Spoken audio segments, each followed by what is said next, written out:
Why are you so anxious? The only explanation is that you are seeking approval from the external world. You are seeking approval from others. You are seeking approval of your actions. You are seeking external success, material possessions. You are seeking things outside of your control. This is why you feel anxious. This is why you are on edge and why you regard normal things as tragedies, why you regard things that happen to everybody every single day as tragedies. And there are things that happen to people that those people don't even notice. Things that an ignorant person doesn't even know has happened to them.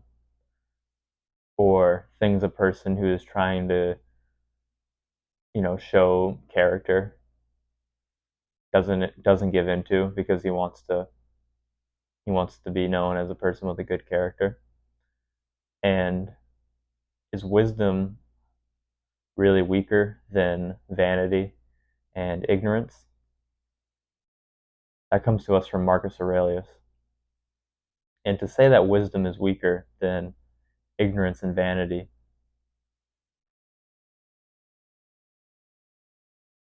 is, I believe, wrong on many levels. Ignorance is not bliss, and wisdom is truly, truly bliss.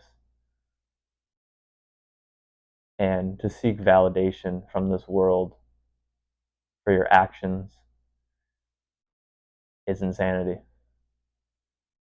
To seek approval from outside of yourself is insanity.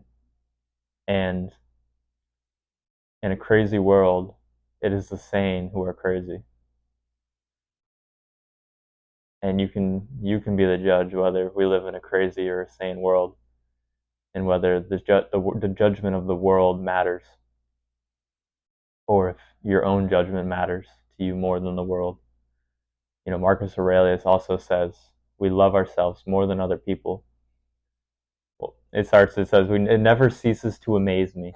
We love ourselves more than other people, yet we care more for their opinions than our own. And how true that is. We love ourselves more than anybody. It's how humans work. Everyone is trying to do the best for themselves. Everybody. And coming to understand this is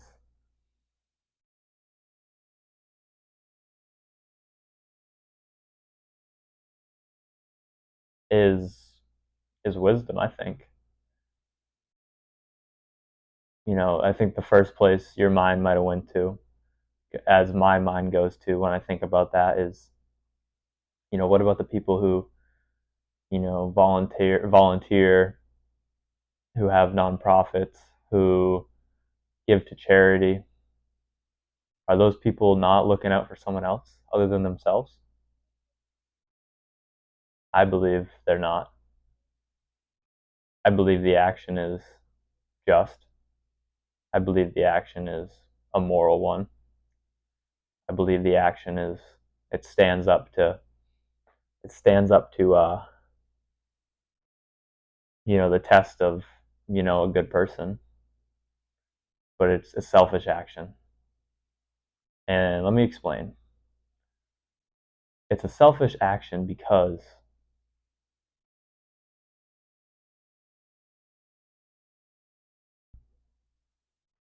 would the person who gave $100 to charity feel better or worse having not done it? I'd think worse. So this person who gave $100 to charity feels better for giving $100 to charity. So this person acted in their best interest because now they feel good about themselves. Now they're generous. Now If they're religious, they're like, oh, I gave my alms, it was for you, God. And they feel good. They have a clear conscience. They feel good about themselves. And if they didn't give the $100, they would feel bad. If they believe in God, they'd be like, oh, I didn't give my alms. I'm a horrible person. I'm greedy. I'm going to hell. Or if not, then they're just like, oh, I suppressed a generous urge, which is something I try to tell myself never to do. And they feel bad about themselves. So is it truly a selfless action? I I think you I think you I think you know my answer. I'll let you make your own decision on that.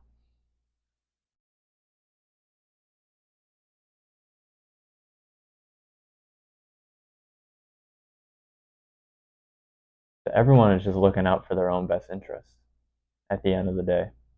And that's okay. That's what everyone and everything in this world does.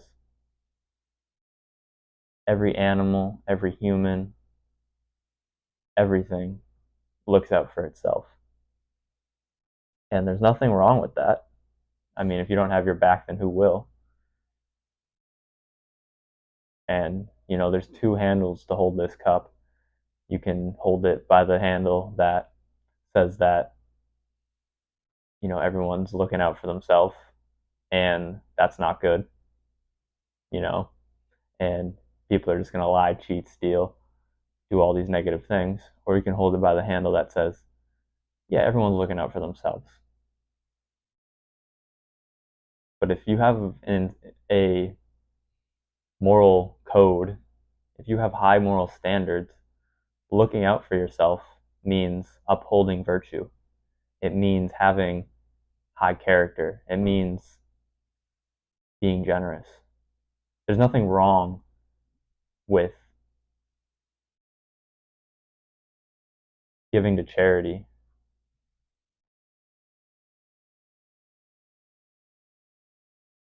if, I don't think the only reason people give to charity is so that they don't feel bad. I think there's other reasons at play. But if one of the reasons is I'll feel like a better person if I do this, that's just awareness. All that is self understanding.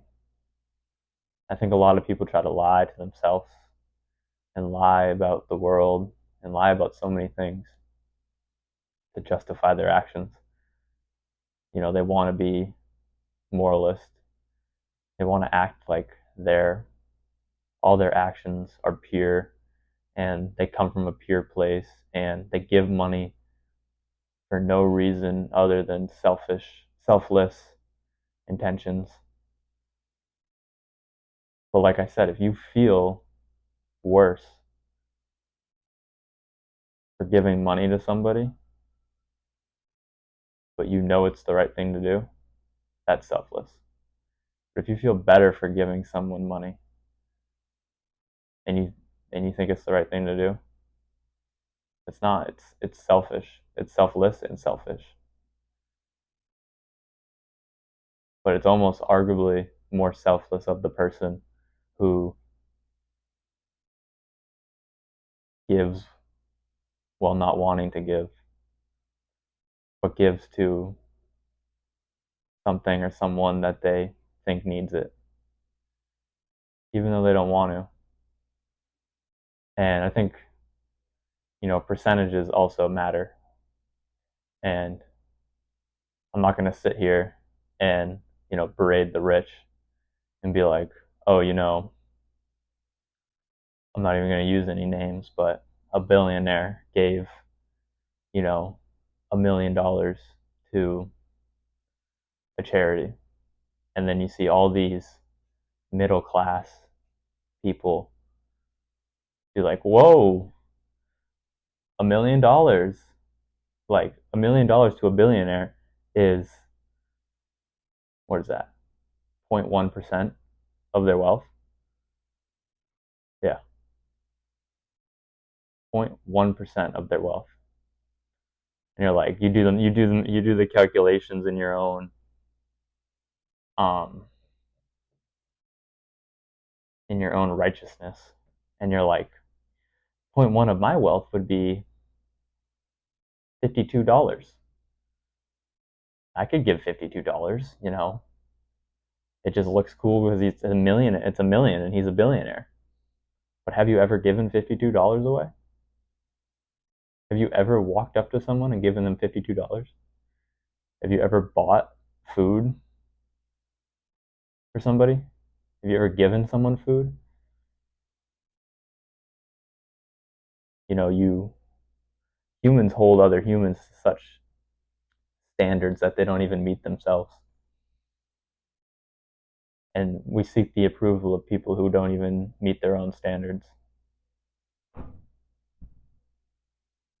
Marcus Aurelius also talks about seeking the approval of, like, of people who do injustices. Like he says, think about what these people do in their free time. And he also says, think about what you're giving into, the things that a thief gives into, a thing that a rapist gives into.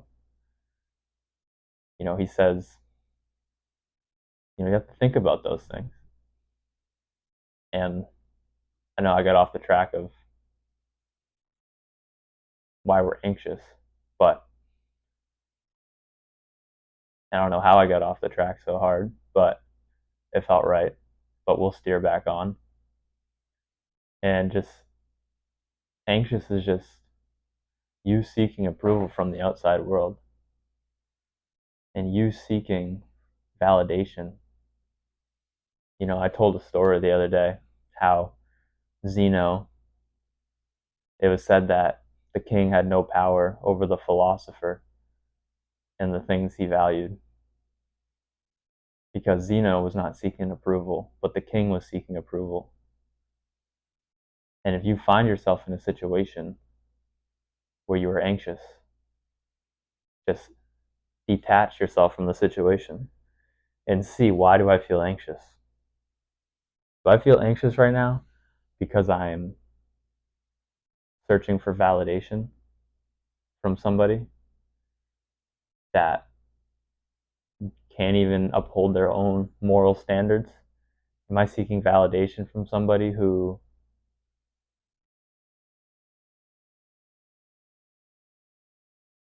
doesn't understand what good and bad is, who thinks that money is good and thinks that poverty is bad, who thinks that material possessions are good and a lack of are bad? If you are seeking approval from somebody like that and you don't have those same values, what do you think is going to happen? You don't believe money is good, and you are talking about money with someone who believes money is good. If you're seeking their approval, you're not going to gain it. Any argument you give against money will fall upon deaf ears and will fall upon someone who is trying to defend their greed. So you leave, so you embark on the conversation anxiously because you want the approval of this person. Maybe they have higher status. Maybe it's a job interview. Maybe they're your boss. But you hold different values. You don't believe money is good. They believe money is good. You believe you are only harmed by the actions you make. They believe they're only harmed by the actions done to them, by the external world, by other people. You guys have completely different values. You don't see the world the same. But yet you seek approval from someone like this. Does a expert seek approval from a non-expert? Is a diamond any less beautiful if it is if um um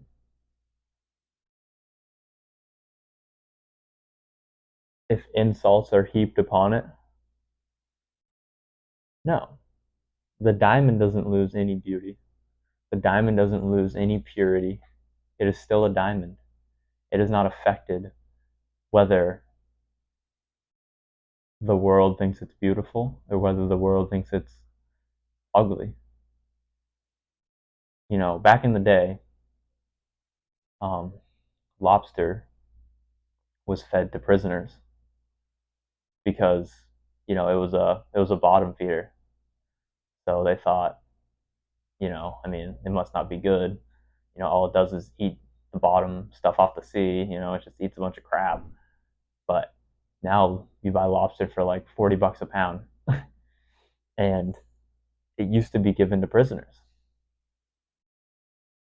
So did the flavor change? Did the taste of lobster change?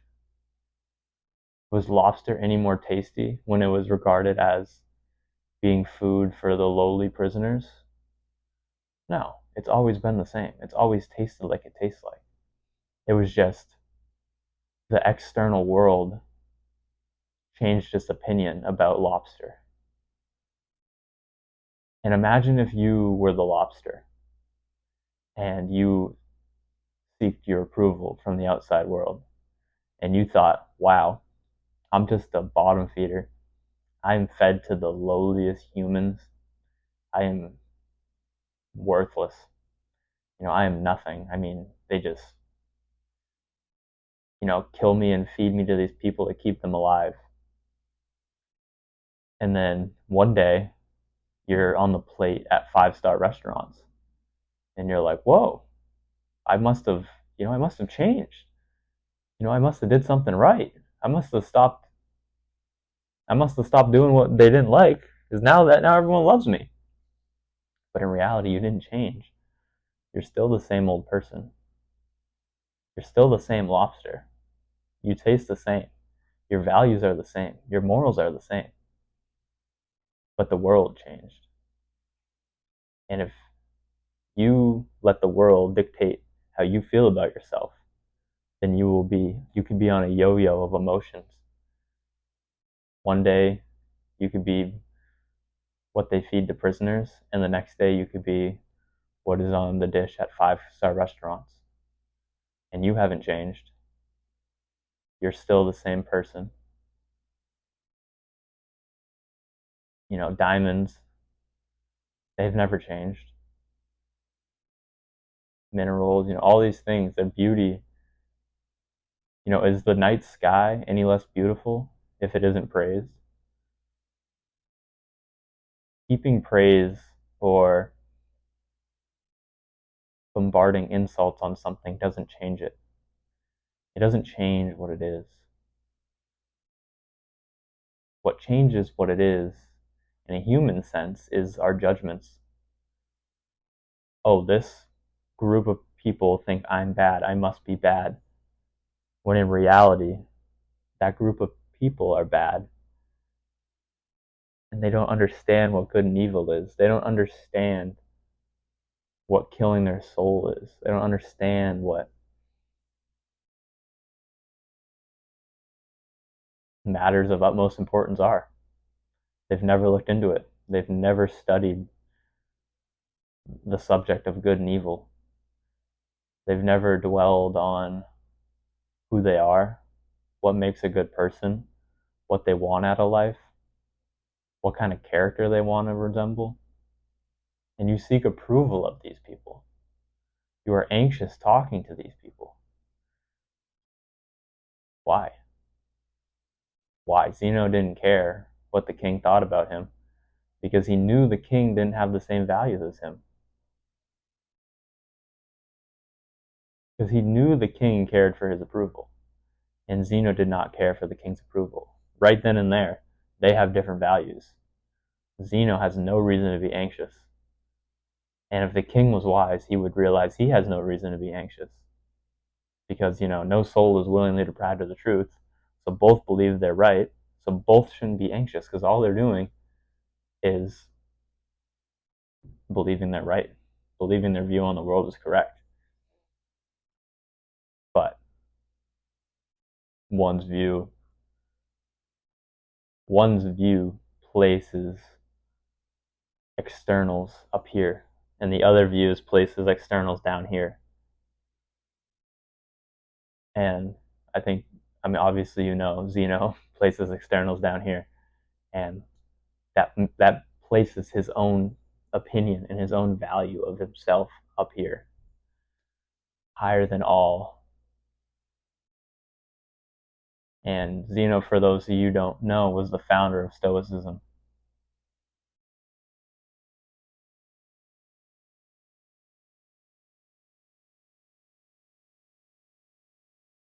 And I was reading today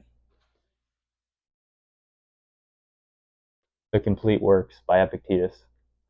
And this is my second go around of this book.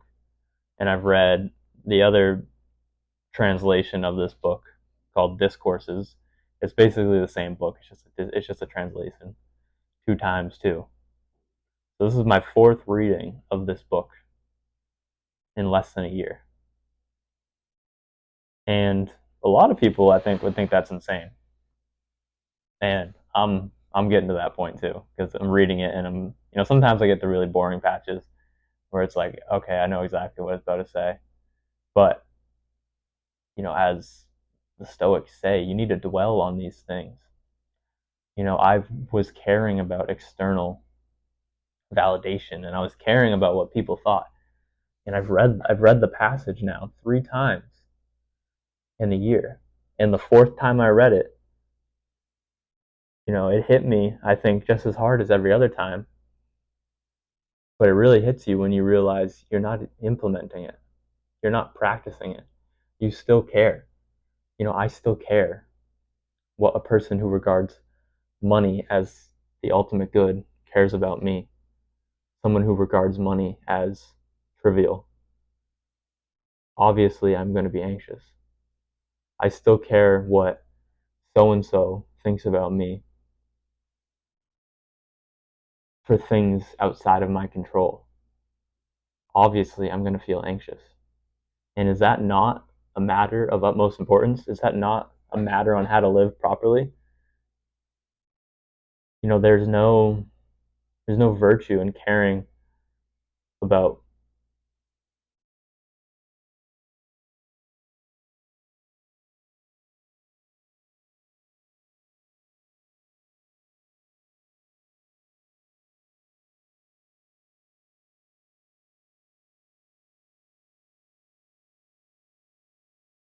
I was going to say there's no virtue in caring what other people think about you, but I don't know if that's true.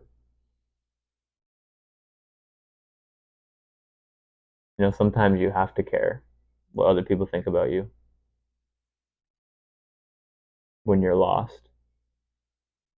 But once you build your house on a firm rock, on a firm ground, then you can, and once you've tested it, once you've put it to the test, you've had storms, you've had, battles, you fought, whatever it may be, then you can start trusting yourself. But when you're building a house and every week it starts crumbling and every week you have to restart and there's a guy, across the water and you guys started around the same time. You remember when your house was actually bigger than his. He was over there working on the foundation and you were over here already 2 stories high. But now he lives in a mansion, a citadel, and you're working on your foundation again. And you think, how did this happen? I remember when he was working on his foundation, I was 2 stories. Now he's got a castle, and I'm back at a foundation. What happened? And when you realize that's the case, his opinion matters. That person's opinion, it matters. Because he knows something. He's wise. And the proof is in the pudding. He has a citadel. And it all starts with the foundation. So you should go to him and you should ask him and you should learn from him. And you should not be stubborn because you cannot learn that which you think you already know. You must go there with an open mind and ask politely and listen with open ears to what someone who is doing it right has done.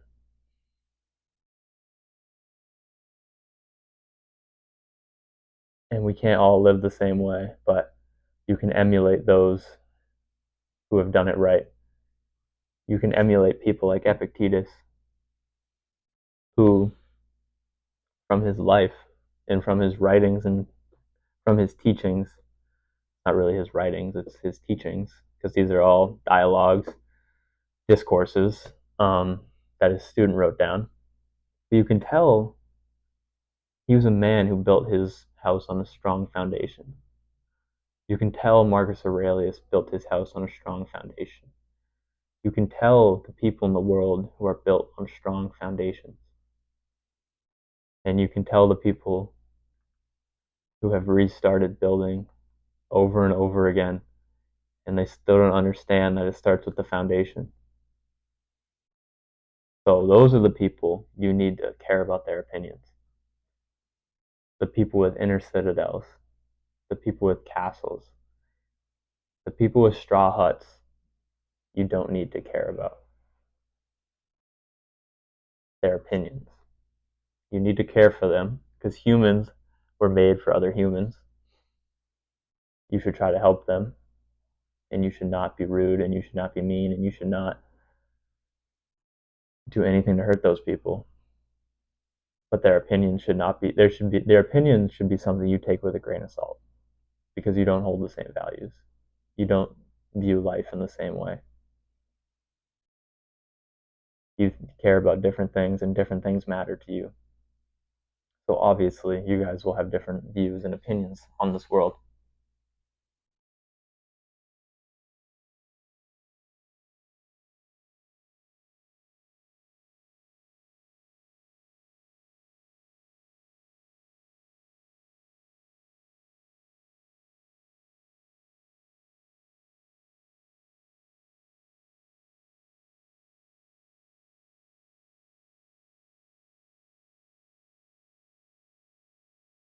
So just do yourself a favor. Stop seeking validation from people with different values.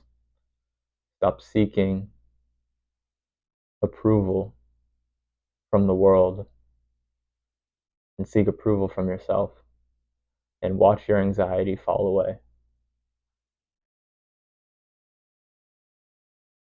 And don't expect yourself to be proficient in matters that you have never practiced. If you have never, Epictetus talks about in this chapter, it's called On Anxiety. Um, it's, I'll let you know what one it is in case you want to read it. Because I think all these things you should read for yourself. I bounced around a lot, but it's book 2, chapter 3, or 2.3 in the complete works by Epictetus. I'm sure you can look it up on like Safari and have the whole thing right there. Or you can just get the book. Probably my favorite book. Um, but he talks about how a musician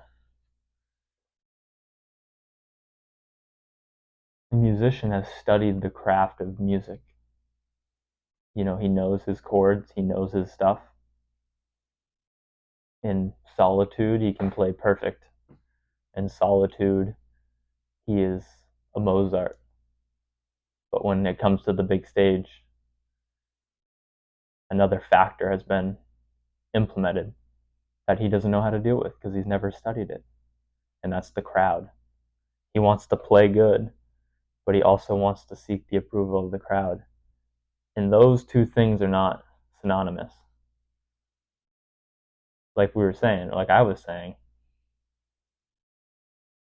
say he plays a song and it's as beautiful as a diamond, But the crowd, he played a symphony, Mozart level, and or he directed a symphony, whatever you want to say. I think you get the point. And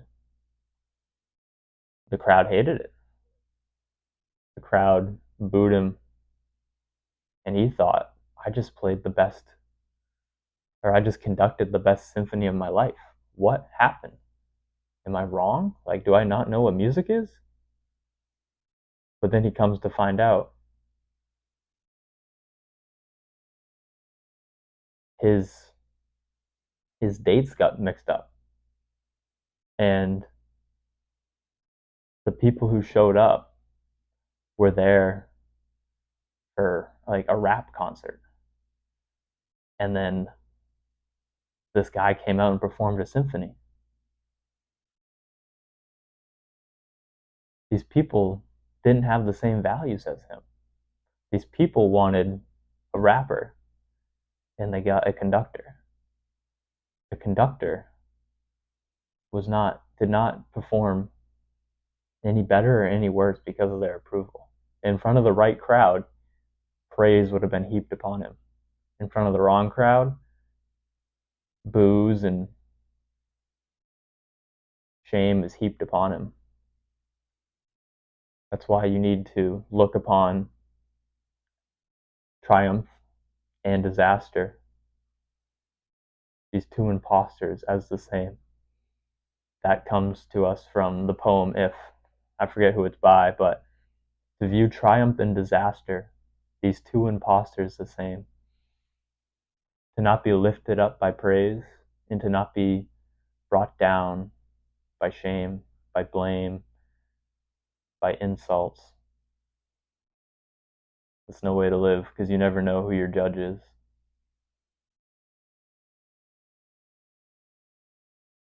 Marcus Aurelius also says in Meditations,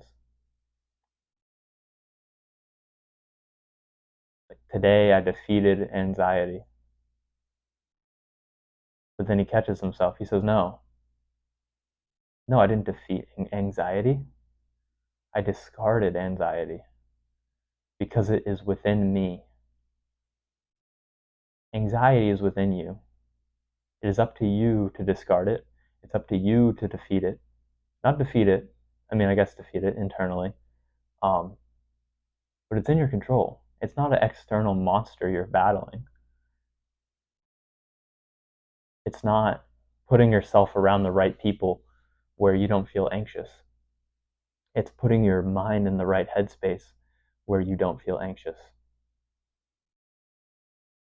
That's how you discard anxiety. That's how you overcome anxiety.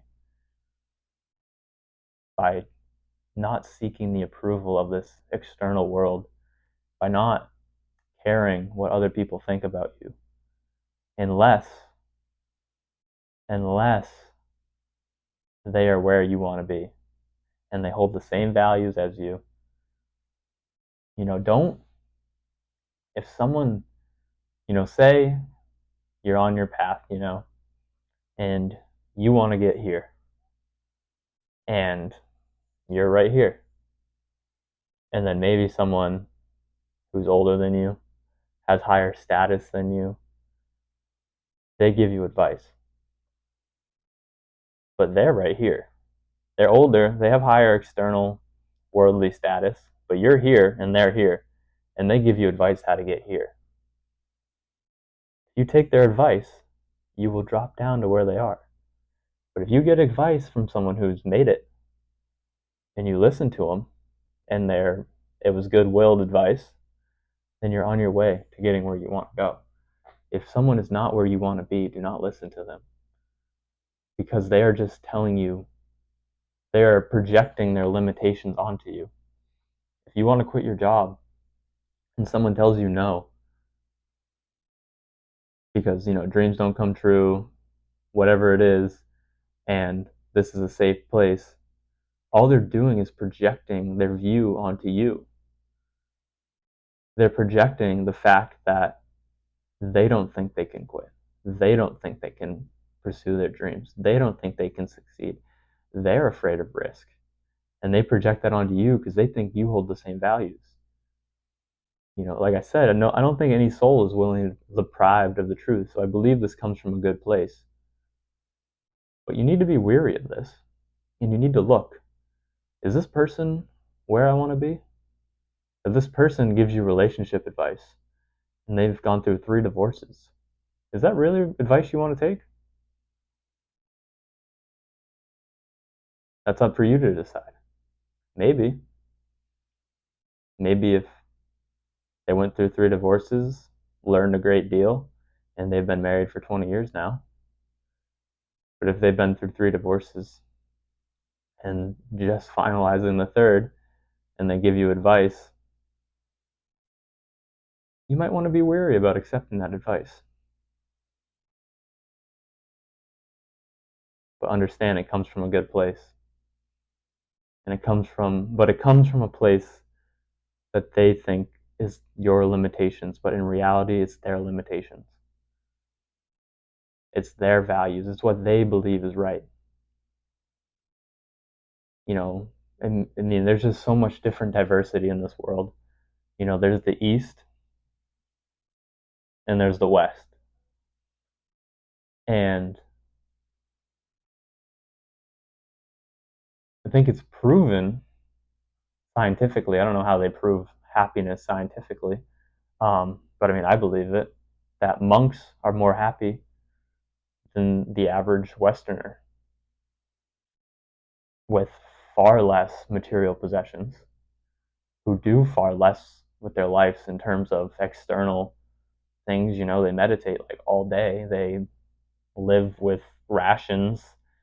They starve themselves. They fast. They pray a lot. Like they live an old-fashioned type of lifestyle that the modern world, at least Western society, doesn't think is good. But they're happier than us. And isn't that all that matters? And go try telling one of them that they need more material success.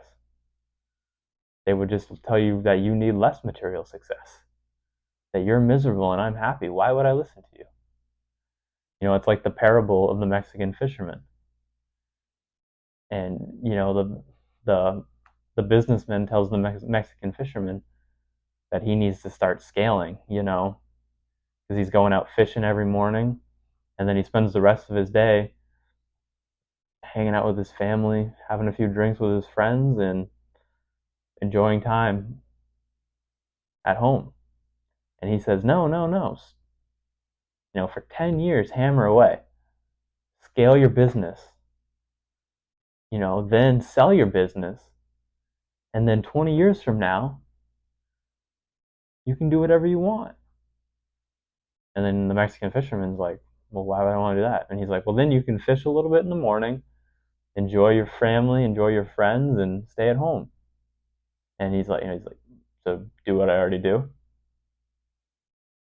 He's like, yeah, but you'd have more money. He's like, but do what I already do, but sacrifice 10 to 20 years of my life trying to get back to what I already do. It makes no sense. It makes no sense. And imagine if that Mexican fisherman listened to that American businessman, and he said, oh yeah, I mean, I don't know much about this stuff, but he's American, businessman. He's got to be smart. So he listens to him, and he realizes in 20 years, we had different values. And this is all I ever wanted, and this is all I ever had. And he projected what he wanted onto me, which was, material success and external success and money, which was nothing I ever regarded as important. So be wise who you seek validation from. Be careful.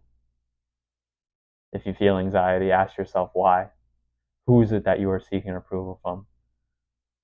Is it someone who holds the same values as you?